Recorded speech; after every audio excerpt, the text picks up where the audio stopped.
Fecha seus olhos por um instante. Fecha seus olhos. Faça desse momento um momento único da tua vida. Um momento genuíno. Faça desse momento o melhor momento da tua vida hoje. Enquanto você, de olhos fechados, fica, eu vou ler um versículo. Bendito seja o Deus e Pai do nosso Senhor Jesus Cristo, que, segundo a sua grande misericórdia, nos gerou de novo para uma viva esperança, pela ressurreição de Jesus Cristo dentre os mortos, para uma herança incorruptível, incontaminável, e que não se pode murchar, guardada nos céus para vós, que mediante a fé estáis guardados na virtude de Deus para a salvação, já prestes para se revelar no último tempo. 1 Pedro 1, de 3 a 5. Aproveitando, de olhos fechados, faça a sua oração. Faça a tua oração. A tua oração é aquilo que está no teu coração. É o que você nesse momento sente que precisa falar, mesmo sabendo que Deus já sabe tudo. É aquilo que você precisa colocar diante do Senhor. Pai, em nome de Jesus, eu coloco a minha vida diante do Senhor e peço misericórdia, Senhor, sobre mim e minha família, e peço em nome do Teu Filho amado Jesus, que o Teu Santo Espírito, Senhor, nessa noite, venha usar a minha boca e os nossos ouvidos, para que a Tua palavra, ela seja revelada em nossos corações, e o Senhor seja glorificado, em nome de Jesus, amém. Amém, amados? Amém. Glória a Deus. Esses dias agora eu encontrei um amigo, um querido amigo de muitos anos atrás, e ele tinha um relacionamento muito ruim com o pai dele, um relacionamento conturbado, era uma situação de inimigos. E aí ele apareceu lá, e aí nós começamos a conversar, e eu perguntei, cara, e o seu pai? Aí ele falou assim, Vicente, meu pai morreu esses dias. Aí eu falei assim, não, cara, eu sinto muito por isso. Ele, não, de jeito nenhum. De jeito nenhum. Para mim, o meu pai já tinha morrido há muitos anos.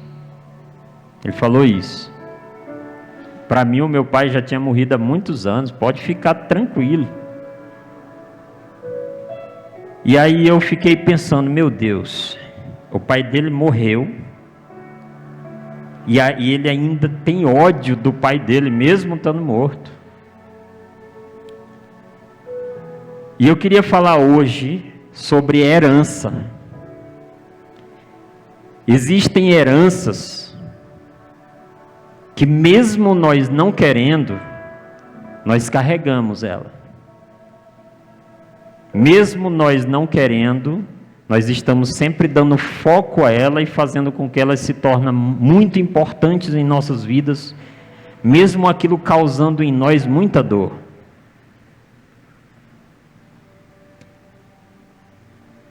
E eu identifiquei nessa situação que mesmo ele perdendo o pai, ele ainda carregava muita dor.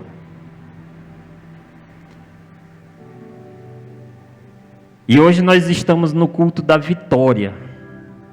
Vitória é uma decisão seguida de uma atitude.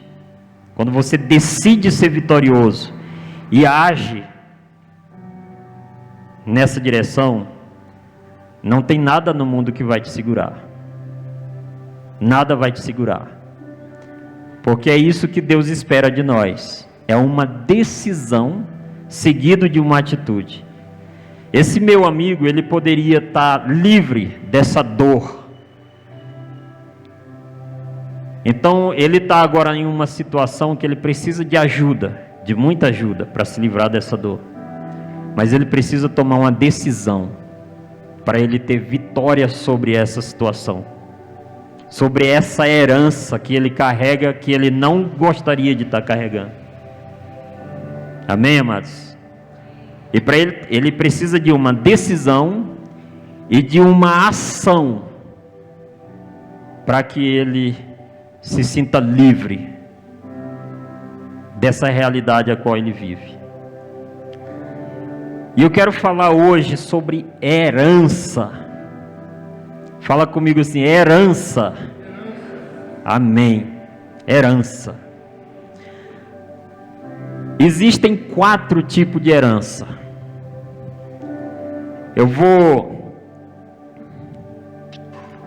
O que é uma herança? O que é uma herança? É algo adquirido, né? Algo que nós adquirimos dos nossos ancestrais ou dos nossos pais. Seja bens, seja dívidas, seja algo genético. São coisas que nós não temos como evitar, mas existem 4 tipos de heranças. O primeiro, eu vou falar sobre esses 4 tipos, mas eu quero dar ênfase nos que nós precisamos de fato saber. Amém, amados?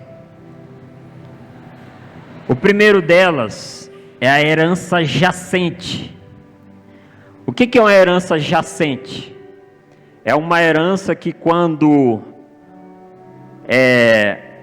a pessoa morre, ele não encontra alguém para herdar aquela herança.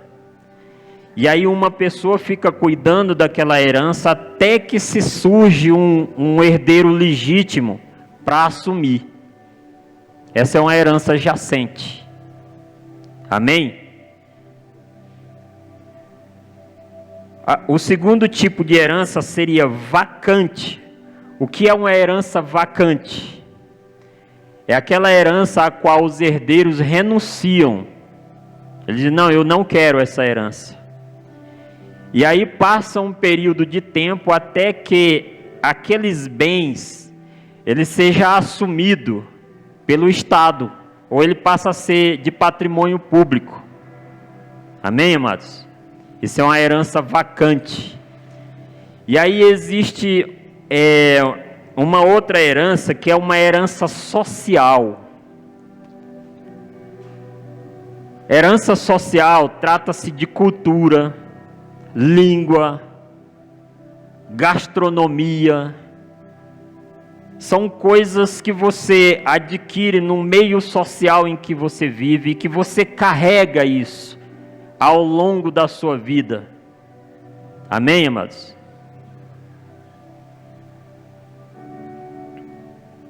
E por último, existe uma herança que nós vamos chamar de herança genética.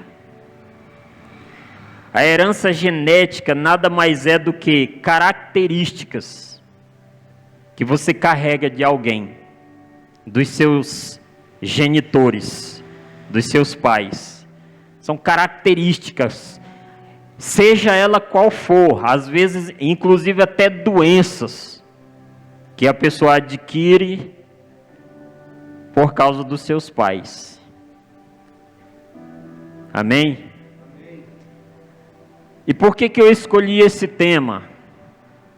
Porque todos nós carregamos todas essas heranças em nossas vidas. Nós carregamos herança genética, nós carregamos herança social, nós carregamos herança jacente e herança vacante. E nós vamos ver isso na Bíblia. Amém, queridos?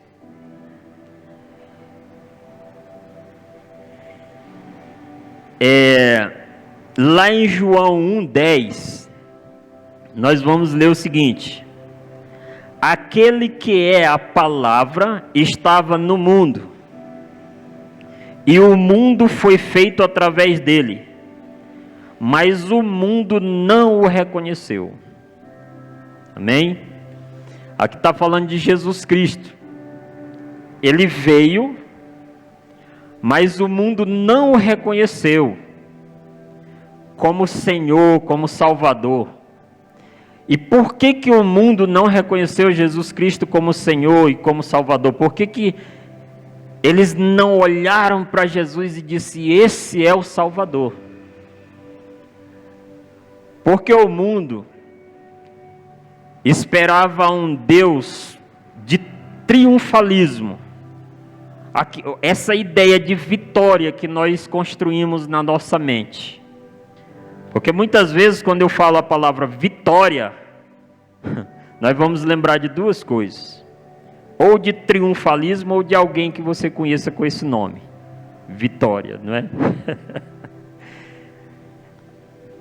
Mas como é que Jesus Cristo venceu o mundo? Ele venceu o mundo agindo contrário ao mundo. E esse foi um dos motivos pelo qual o mundo não compreendeu ele como Deus. Porque o mundo espera um Deus que vem vingar o teu inimigo. Pode ser até o teu vizinho, aquela pessoa que você odeia. Às vezes, eu já vi pessoas orarem para que o seu marido morra. E o marido orar para que a sua esposa morra. Isso é verdade, isso acontece no nosso meio, mas isso acontece no nosso meio. Porque nós vamos olhar para ele como, em algum momento da nossa vida, nós vamos olhar, dependendo da situação que nós estamos vivendo, nós vamos olhar como um inimigo. Nós olhamos para ele ou para ela como inimigo. E nós queremos um Deus que venha a nosso favor. Eu quero um Deus que venha ao meu favor. Você já parou para observar a tua oração? Começa a observar a tua oração a partir de hoje. Eu quero aqui hoje confrontar mesmo. Porque é através do confronto que nós vamos achando o nosso lugar. E dando lugar a Cristo. Amém, amados? Observa a tua oração. Quando você dobra os seus joelhos, talvez a pessoa que convive com você está morrendo. Mas você está orando para você. Nós estamos orando para nós. Porque nós queremos viver confortavelmente. Nós queremos conforto em todos os sentidos. Se nós não estamos de acordo com o nosso cônjuge ou com nossos filhos, nós queremos orar de um jeito que ele seja transformado ou que nós venhamos a viver em uma situação maravilhosa. Qual é o sentido ali da nossa oração? O que nós estamos fazendo? Será se eu estou orando, Deus, cura a minha esposa, cura o meu esposo. Deus, faz com que ele encontre o Senhor. Ou será se nós estamos orando, Deus, me livra disso, me livra daquilo. Muitas vezes nós começamos a orar nesse sentido. E fugimos, e o ser humano, ele tem uma tendência natural de fugir rapidamente da dor. Quando ele vê que vem dor ali, ele vaza. E nós precisamos entender, amados, que é necessário a dor para que nós compreendamos, para que nós entendamos que precisamos de cura para curar outros. Amém, queridos? Então existem heranças que nós carregamos que, infelizmente, nós não queremos.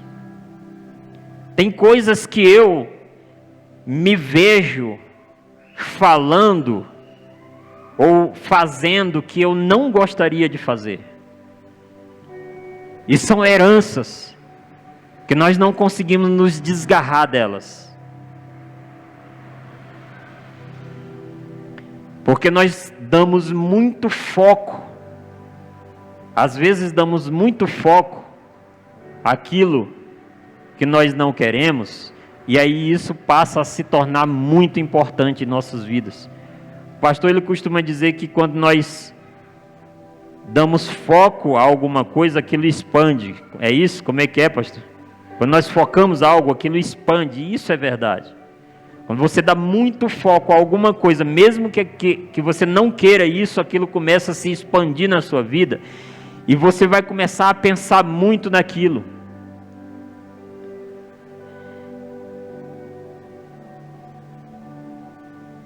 Esse amigo, ele falou que o pai dele deixou umas heranças. E ele disse que não quer absolutamente nada do pai para que não se lembre do pai. Para que ele não diga, ou alguém diz, você herdou isso do seu pai, ou o seu pai deixou isso para você. O pai dele deixou uma casa para ele. Ele renunciou à casa. Ele mora de aluguel. Ele rejeitou a casa. Uma casa, se não me engano, na Santa Maria, um lugar aí. Ele rejeitou a casa. Ele disse para as irmãs, né? Eu não quero isso. Eu não quero absolutamente nada que seja do meu pai. E isso depois do pai morto. Será se ele carrega uma herança, mas ele carrega uma herança. Uma herança de dor, de tristeza, de ódio, que foi construída no coração dele. E ainda que ele tente se livrar disso, ele vai carregar isso, até no dia em que ele decidir, e agir. E às vezes nós também carregamos uma herança que nós não queremos, e precisamos decidir e agir, para que essa herança não venha fazer parte de nossas vidas, se ela está nos prejudicando. Amém, amados?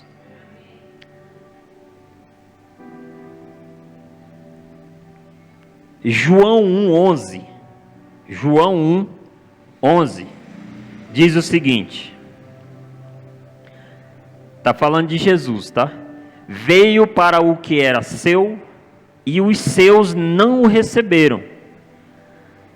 Mas a todos quantos o receberam, deu-lhes o poder de serem feitos filhos de Deus, a saber, aos que creem no seu nome, os quais não nasceram do sangue, nem da vontade da carne, nem da vontade do homem, mas de Deus. Deus, ele entregou uma herança para aqueles que eram seus. Mas os seus não receberam, não aceitaram essa herança. A herança da salvação. O Filho de Deus.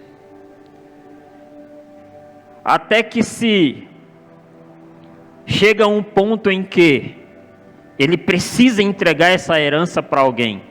Alguém tem que assumir essa herança. E quem é que vai assumir essa herança? Todos quantos o receberam, deu-lhes o poder de serem feitos filhos de Deus, aos que creem no seu nome. Quando Jesus Cristo veio e se apresentou como Filho de Deus, aqueles que eram considerados como filhos de Deus, ou servos de Deus, ou homens de Deus, não receberam Jesus Cristo. Porque ele não se parecia com um Deus. Ele não tinha aparência de Deus. Ele não se manifestava como um Deus. Então eu tenho dificuldade de aceitar alguém que se diz poderoso, que lava pé. Eu tenho dificuldade de aceitar alguém como herança eterna para a minha vida, que morre numa cruz. Eu tenho dificuldade de aceitar alguém como mestre, como Deus, que leva bofetadas e não fala absolutamente nada. Se a minha filha apanhar na escola e chegar dizendo para mim: pai, uma pessoa, ou um menino, ou uma menina me bateu, me feriu, e eu disser para ela: filha, perdoa ela, ela nem sabe o que está fazendo, vai lá, perdoa aquela menina ou aquele menino. Como é que a minha filha vai me ver como um pai? Ele não me protege, ele não me protegeu. E é esse pai que nós estávamos esperando, aquele que ia vir com tudo, destruindo todos que foram contra mim. Porque nós temos dificuldade de entender um pai que perdoa.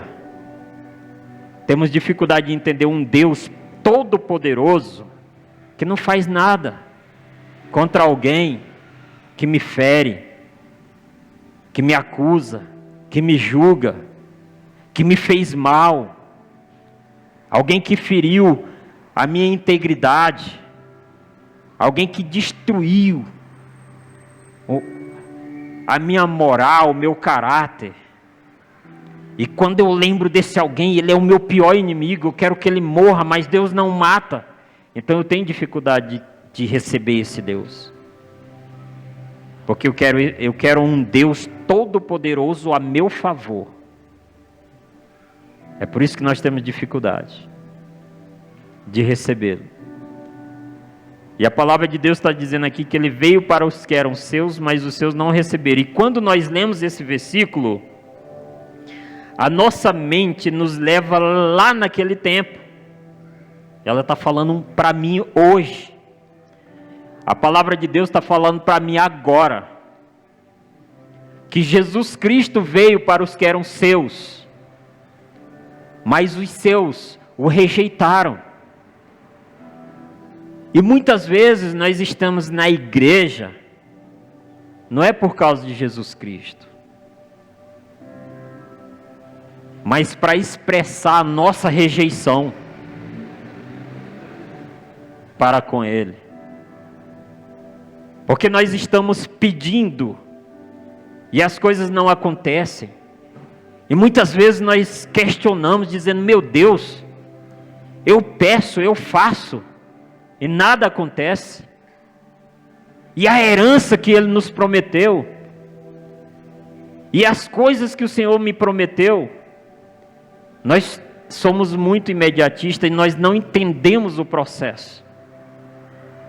Nós precisamos entender o processo, para que nós possamos encontrar contentamento. Contentamento. Eu não estou falando de conformismo. Contentamento e conformismo são coisas diferentes, completamente diferentes. Por exemplo, com relação à herança cultural, herança social. A herança social, ela dá-se uma ideia de conformismo, conformidade. Eu me conformo com a sociedade a qual eu vivo e carrego todos os seus atributos e características. Quando eu falo de sotaque, por exemplo, uma pessoa tem sotaque de tal lugar. Ela, às vezes, quando ela muda de um lugar para outro, ela imediatamente já adquire o sotaque do outro lugar. Já tem aqueles que nunca mudam. São essa herança social. Você vai adquirir no meio da sociedade onde você convive, onde você está vivendo. Ao longo do tempo você vai adquirindo aquela herança. Você passa a gostar de um tipo de comida que só se faz naquele lugar. Você passa a ouvir o tipo de música que só se ouve naquele lugar. E para onde você for, você carrega aquilo com você. E esse tipo de herança, nós vamos ver o seguinte. Lá em Romanos 5,12, diz o seguinte: portanto, assim como por um só homem entrou o pecado no mundo, e pelo pecado a morte, assim também a morte passou a todos os homens, porque todos pecaram. Isso é uma herança. Isso é uma herança. O pecado, ele foi uma herança de Adão. Adão herdou o pecado, ou melhor, Adão pecou e fez com que o mundo herdasse esse pecado. Só que nós precisamos entender uma coisa. Nós precisamos entender que houve uma regeneração. Enquanto nós estivermos mergulhados no prazer do pecado, nós ainda estamos convivendo ou vivendo essa herança maldita que se impregnou em nós. E quando eu falo mergulhados no pecado, eu não estou dizendo que você tem que ser impecável. Eu sou uma pessoa impecável, isso não vai acontecer. Eu estou dizendo que o pecado não é mais motivo de prazer.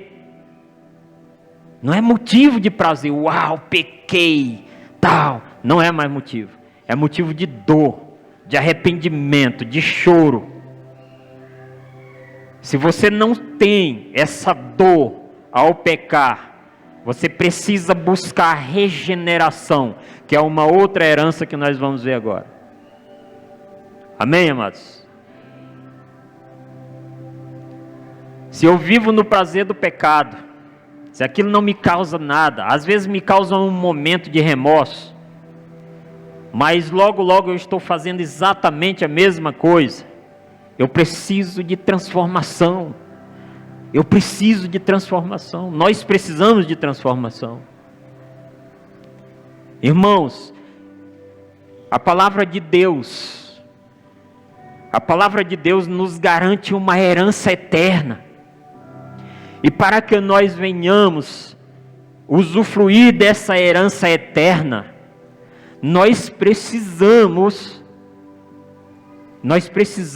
em nome de Jesus, saber quem nós somos, de onde nós estamos vindo e para onde nós estamos indo.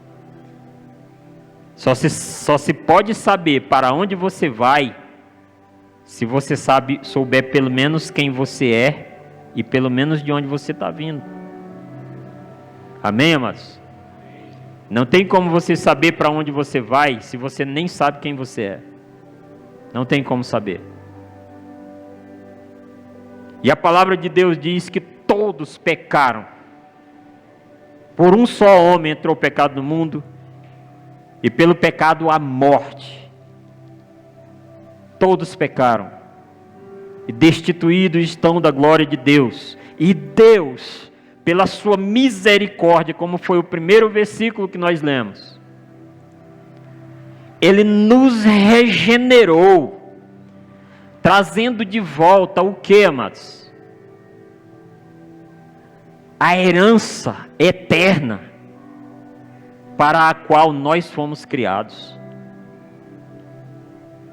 Nós fomos criados para a herança eterna. Mas nós estamos tão focados em coisas tão pequenas, que elas estão se tornando gigantescas em nossas vidas, nos impedindo de dar o próximo passo na direção dessa herança.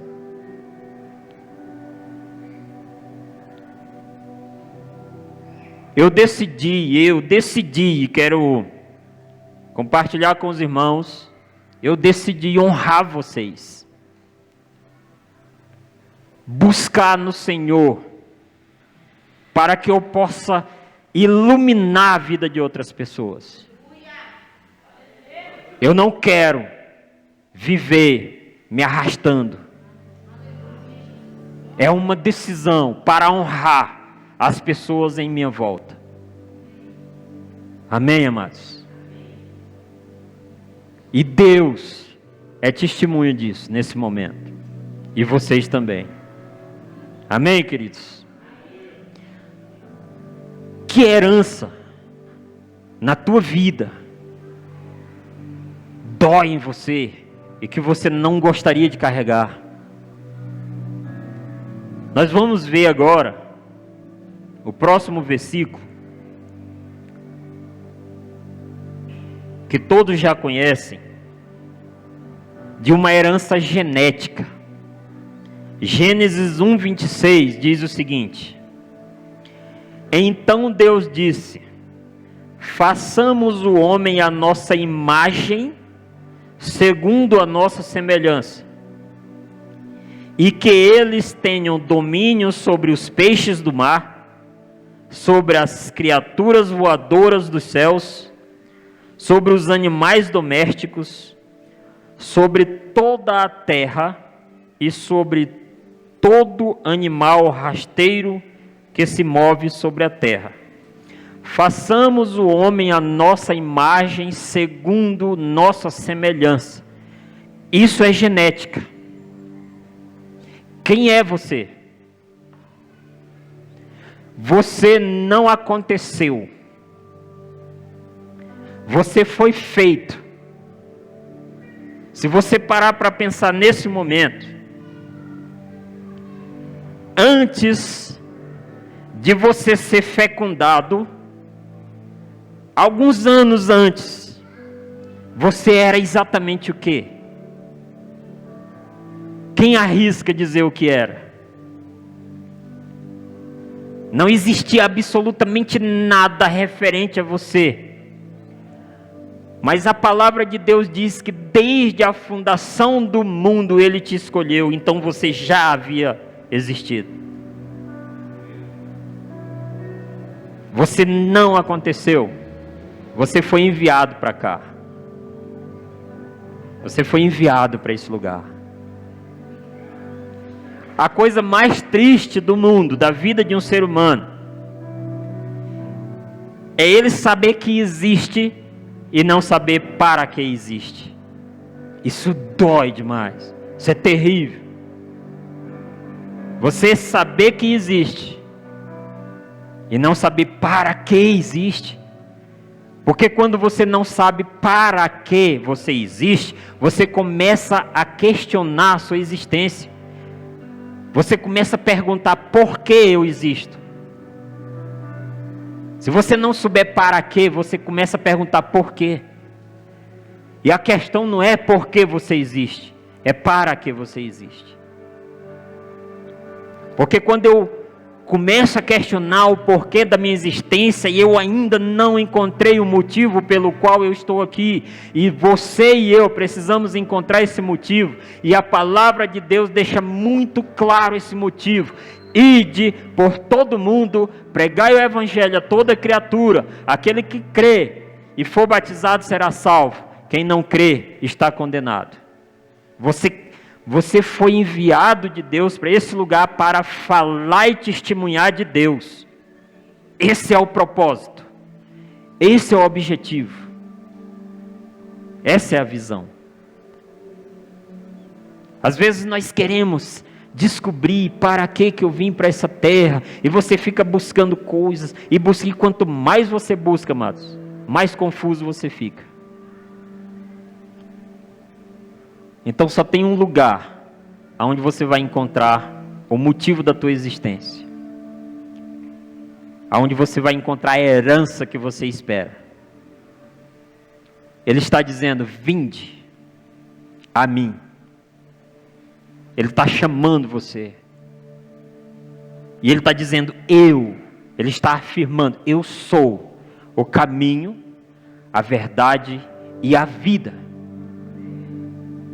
E nós estamos buscando coisas que não tem nenhuma relação com ele, tentando encontrar satisfação e tentando fugir da dor. E só tem uma pessoa que levou sobre si a nossa dor, foi Jesus Cristo. E o diabo está nos confundindo. Ele está nos enganando e fazendo com que você se distraia dele, de Jesus Cristo. Está desviando o teu olhar, fazendo com que você busque em outras coisas, em outros lugares, que até se parece com Deus.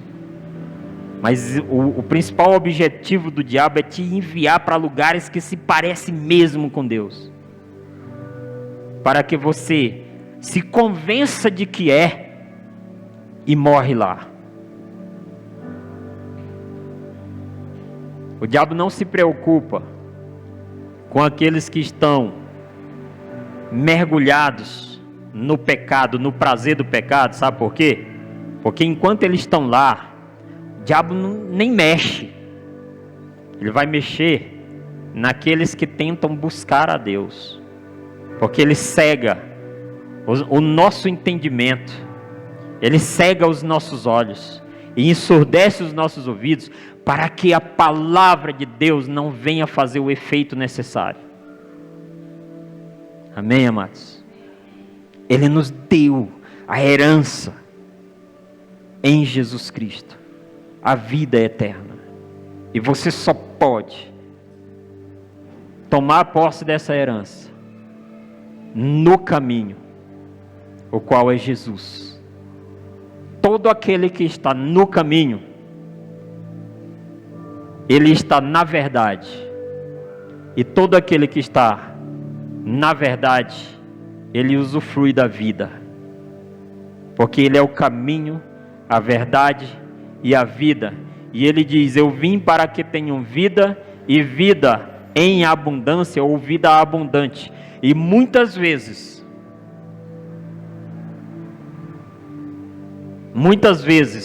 eu já vou encerrar, amados. Muitas vezes, nós confundimos essa vida abundante. Nós achamos que a herança de Deus é essa vida abundante no sentido de ter. E Deus quer transformar para que você seja. E uma vez você sendo, você vai usufruir de ter. Amém, amados? E Ele vai glorificar o nome dEle na tua vida. O propósito de Deus é testemunhar o nome dEle na tua vida. Enquanto eu e você estiver buscando Deus, no sentido de fazer com que Deus exalte a mim ou ao meu nome, nós não vamos encontrar. Porque o propósito é: toda honra e toda glória seja dada a Ele, todo louvor seja dado a Ele. Você é como uma lâmpada dessa. Sem a energia da fonte, essa lâmpada não vai funcionar. Ela só tem utilidade se ela estiver conectada na energia da fonte, na rede. Enquanto você quiser ser luz, sem conectar-se à energia do Espírito, você vai continuar apagado e inútil. Porque uma luz sem estar conectada no bocal ali, ela é inútil, completamente inútil. E Deus te chamou para estar nele, para ser luz e para iluminar a vida de outras pessoas. Amém, queridos? Foi para isso que Deus te chamou, e é essa herança que Ele está te entregando nessa noite. É essa herança que você vai receber, ou todo aquele que já creu tem nas suas mãos nessa noite. Feche seus olhos.